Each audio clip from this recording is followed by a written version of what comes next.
Greenland പിടിച്ചെടുക്കാൻ വീണ്ടും പദ്ധതികളുമായി Trump.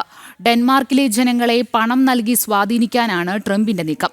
ഡെൻമാർക്കുമായുള്ള ബന്ധം അവസാനിപ്പിക്കുന്നതിന് 10,000 മുതൽ 1,00,000 വരെ ഡോളർ ഓരോ ഗ്രീൻലൻഡ് സ്വദേശിക്കും നൽകാനാണ് ട്രംപിന്റെ ആലോചന. ഗ്രീൻലൻഡ് പ്രധാനമന്ത്രി ജെൻസ് ഫ്രെഡറിക് നീൽസൺ തന്നെ അമേരിക്കൻ നീക്കത്തിനെതിരെ ശക്തമായി രംഗത്തെത്തിയിട്ടുണ്ട്. ഡെൻമാർക്കിന്റെ നിയന്ത്രണത്തിലുള്ള അർദ്ധ സ്വയംഭരണ പ്രദേശമാണ് ദ്വീപ് രാഷ്ട്രമായ ഗ്രീൻലൻഡ്. വിവരങ്ങൾ നൽകാനായി ഐസൺ ജോസ് ചേരുന്നുണ്ട്. ഐസൺ, വിശദാംശങ്ങൾ.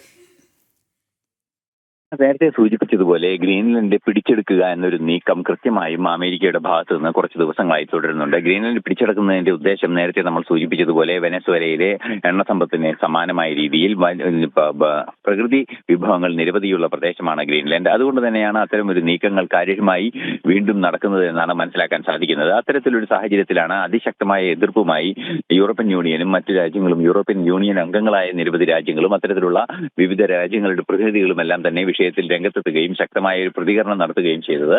ഈ പ്രതികരണത്തിന്റെ എല്ലാം അടിസ്ഥാനത്തിലാണ് ഇപ്പോൾ വീണ്ടും ട്രംപിന്റെ ഭാഗത്തു നിന്ന് മറ്റൊരു തരത്തിലുള്ള നീക്കം ഉണ്ടായിരിക്കുന്നത് എന്നാണ് മനസ്സിലാക്കാൻ സാധിക്കുന്നത്. അതായത് ഗ്രീൻലൻഡ് തങ്ങളുടെ അധീനതയിൽ കൊണ്ടുവരുന്നതിനെ ഒരു വ്യക്തിക്ക്, അതായത് ഗ്രീൻലൻഡിൽ ഏതാണ്ട് 57,000-ഓളം വരുന്ന ജനസംഖ്യയാണുള്ളത്. ഈ 57,000-ഓളം വരുന്നവർ, 57,000 പൗരന്മാർ ഡെൻമാർക്കിനോട് വിധേയത്വം കാണിക്കുന്ന ഒരു സംവിധാനം, അതായത് അർദ്ധ സ്വയംഭരണ സംവിധാനമായി പ്രവർത്തിക്കുന്ന ഒരു സർക്കാരാണ് ഗ്രീൻലൻഡിലുള്ളത്. ആ ഗ്രീൻലൻഡിലെ ആ സംവിധാനത്തിന്റെ 57,000-ഓളം ജനങ്ങൾക്ക് 10,000 മുതൽ 1,00,000 രൂപ വരെ ഡോളർ നൽകി ഗ്രീൻലൻഡിനെ വാങ്ങുക എന്ന ഒരു ഉദ്ദേശമാണ് ട്രംപ് മുന്നോട്ട് വെച്ചിരിക്കുന്നത്. ഇതിനായുള്ള നടപടികൾ ആരംഭിച്ചിട്ടുണ്ട് എന്നാണ്, അല്ലെങ്കിൽ അതിനുള്ള ആലോചനകൾ പുരോഗമിക്കുന്നു എന്നാണ് മനസ്സിലാക്കാൻ സാധിക്കുന്നത്.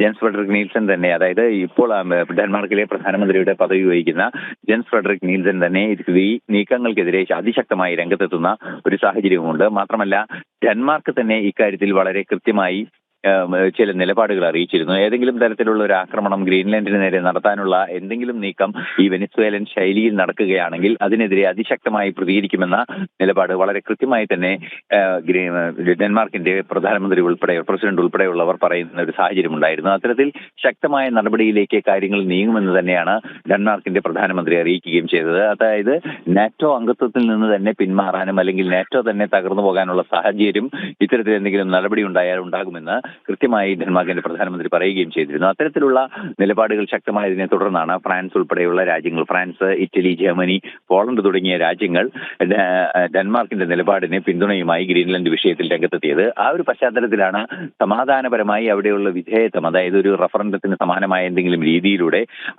ഗ്രീൻലൻഡിനെ തങ്ങളുടെ അധീനതയിലേക്ക് കൊണ്ടുവരാനുള്ള ഒരു നീക്കം ഇപ്പോൾ ഉണ്ടായിരിക്കുന്നത് എന്നാണ് മനസ്സിലാക്കാൻ സാധിക്കുന്നത്. അത്തരം നീക്കങ്ങൾ പണ്ടേ തന്നെ തുടങ്ങി വെച്ചൊരു നീക്കമാണ് എങ്കിൽ കൂടി ഇത്രയും പ്രത്യക്ഷമായി അത് രംഗത്തെത്തുന്നത് ആദ്യമായാണ്. അഞ്ജന. ശരി ഐസൺ.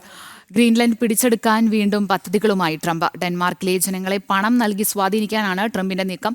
ഡെൻമാർക്കുമായുള്ള ബന്ധം അവസാനിപ്പിക്കുന്നതിന് 10,000 മുതൽ 1,00,000 ഡോളർ വരെയാണ് ഓരോ ഗ്രീൻലൻഡ് സ്വദേശിക്കും നൽകാനാണ് ട്രംപിന്റെ ആലോചന. വിവരങ്ങളാണ് ഐസൺ ജോസ് നൽകിയത്.